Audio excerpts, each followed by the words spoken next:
Hello everyone, আসসালামু আলাইকুম। আজকের বৃষ্টির ভিতরে আমাদের চলে যাওয়া সেই মাওয়া। আজকে আমাদের প্রোগ্রাম ছিল মাওয়া যাওয়ার, ইলিশ খাওয়ার জন্য।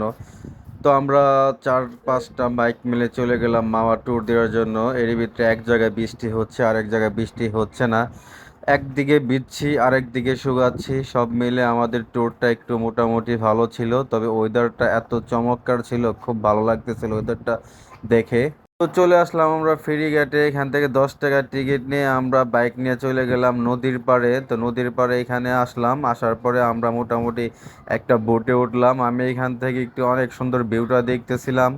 ক্যামেরাম্যানকে বলতেছিলাম তুমি একটু ওদিক দিয়ে ভিউটা নাও, অনেকে সাঁতার কাটতেছিল। আমি বললাম বেশিক্ষণ থাকতে পারবো না, যেহেতু বাতাস। তাই আমি চলে আসলাম। আলহামদুলিল্লাহ, এখন আমরা যাব একটু বাইরে বের হব। আর পাশে দেখেন ওয়েদারটা কিরকম চমৎকার লাগতেছিল।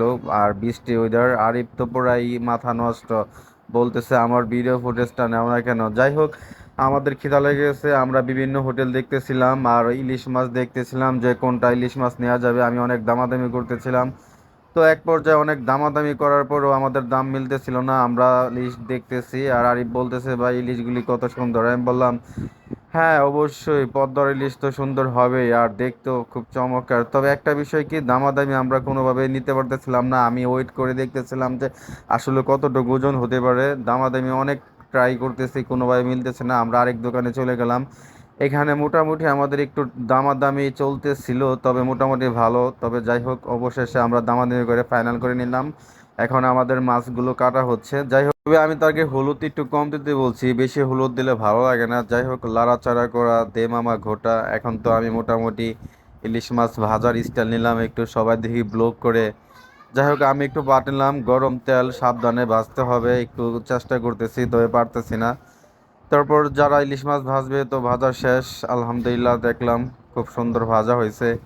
এখন আমি সবার মাঝে পরিবেশন করব যে ইলিশ মাছগুলো কে কে খাবে, এবং সবার ভাগে আমাদের 2টা করে ইলিশ মাছ পড়ছে। যে যে কয়টা খাইতে পারবে সেটা বড় কথা না, তবে আমাদের ভাগে 2টা করে পড়ছে। একটা লেজ পড়ছে, লেজের ভর্তা পড়ছে এবং মাথা পড়ছে। যাক আলহামদুলিল্লাহ, আমাদের খানা পিনাটা খুব সুন্দর হইলো। আমরা এই বেদে চলে আসলাম পদ্মার পাড়ে, যেখানে পদ্মা সেতুর নিচে যে একটা ভিউ দেখা যায়। আমরা এখানে আসলাম, এখানে আসার পরে এখানকার ভিউটা এত সুন্দর যা বলার বাইরে। বাইক নিয়ে উঠতেই দেখলাম যে মনে হয় এত সুন্দর ভিউ আগে কখনো দেখিনি। আমি একটু সেলফি ভিডিও নিয়ে নিলাম। আর এর মধ্যে যে যার মতো ব্যস্ত ভিডিও ফুটেজ নিয়ে। তো এখান থেকে পদ্মা সেতুর ভিউটা এত সুন্দর লাগতেছে যা অমায়িক লাগতেছিল। যাই হোক, আমার খুব ভালো লাগতেছিল যে এত সুন্দর। এটা আমার ফার্স্ট আসা পদ্মা সেতুর নিচে। তো যেই মাওয়াতে আসবেন ইলিশ খেতে, এখানকার পরিবেশটা এত সুন্দর, এখানে পদ্মা সেতুর এখানে আসবেনই অবশ্যই।